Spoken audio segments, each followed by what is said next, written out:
Pak Galih, bolehkah saya meminta waktunya? Saya mau bercerita tentang apa yang saya rasakan akhir-akhir ini di kelas. Oh, sangat boleh Ibu Mun. Apa yang mau Ibu ceritakan kepada saya? Begini Pak Galih, di tahun ajaran baru ini, saya merasa murid-murid di kelas yang saya ajar kurang antusias dalam menerima pembelajaran. Hmm, Selain itu, jumlah murid-murid saya yang mengerjakan tugas PR hanya 60%. Begitu Pak Galih. jadi kalau begitu menurut Ibu, apa yang Ibu harapkan dari obrolan kita hari ini? Saya mengharapkan solusi atas permasalahan saya tentang antusiasme murid-murid yang saya ajar. Iya, seperti itu ya Bu. Menurut Ibu, hal apa saja yang membuat murid-murid Ibu kurang antusias dalam pembelajaran bersama Ibu? Kalau menurut hal Kalau saya ingat kembali, hal yang menyebabkan murid-murid saya kurang antusias adalah yang pertama, pembelajaran saya seperti sedikit membosankan, Hmm, terlalu monoton. Saya terlalu dominan untuk berbicara, bercerita di depan murid-murid saya. Yang kedua, saya tidak memberikan kesempatan buat murid saya untuk berpendapat atau aktif berbicara pada pembelajaran saya. Begitu, Pak Gali. oh, seperti itu ya Bu. Kira-kira apa saja yang dapat membuat murid Ibu antusias dalam pembelajaran yang Ibu laksanakan? Menurut saya, murid-murid pasti menginginkan pembelajaran yang asik, tidak monoton, tidak membosankan begitu. Oh iya, betul Bu, saya sependapat dengan Ibu.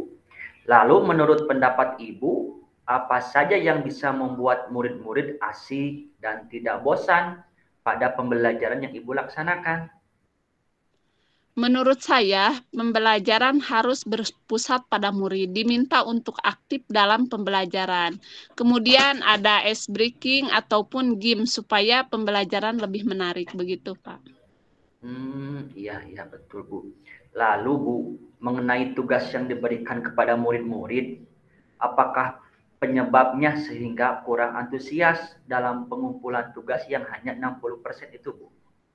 Hmm.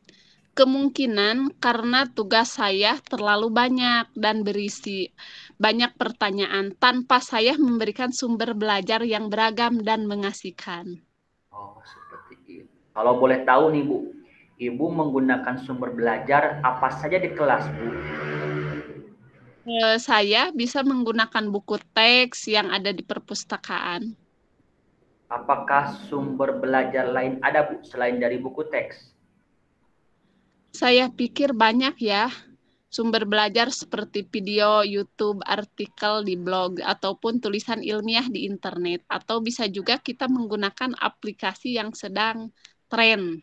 Nah, iya sih Bu, betul sekali. Itu bisa kita gunakan. Saya yakin sekali Bu, Ibu bisa menggunakan berbagai macam sumber belajar, pasti akan membuat murid-murid antusias dalam pembelajaran yang Ibu laksanakan. Jadi, apa rencana Ibu untuk menyelesaikan masalah ini? Yang Yang pertama, saya merancang pembelajaran yang mengasihkan dengan menggunakan sumber belajar yang beragam, seperti video YouTube dan TikTok. Kemudian, yang kedua, saya akan memberikan tugas tidak terlalu banyak. Kemudian, bentuk tugasnya juga sesuai dengan minat dan bakat siswa. Istilahnya, saya akan melaksanakan pembelajaran diferensiasi sehingga murid tidak terkesan dipaksa, tetapi mereka memang senang mengerjakan tugasnya. Misalkan menggunakan bentuk drama, lagu, puisi, pantun, laporan digital, begitu, Pak. Oh iya Bu, bagus sekali itu Bu. Bagus sekali dan mudah-mudahan itu berhasil ya Bu ya. Apa komitmen Ibu terhadap rencana Ibu ini? Saya berkomitmen untuk selalu membuat rencana pembelajaran yang mengasihkan, menggunakan banyak sumber belajar untuk eksplorasi materi sehingga murid-murid saya dapat menjalankan merdeka belajar, dan saya akan membuat murid-murid saya senang dalam kegiatan eksplorasi materi tanpa ada unsur paksaan. Akan saya serahkan pemilihan sumber belajar pada murid-murid saya. Wah, Bu, bagus sekali, Bu. Saya sangat mendukung hal tersebut. Mudah-mudahan semuanya berjalan lancar dan sesuai harapan Ibu ya.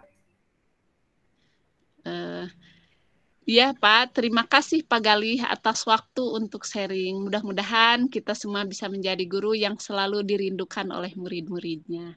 Amin, amin ya Allah. Amin. Ya Allah, ya Rabbal Alamin. Terima kasih, Ibu.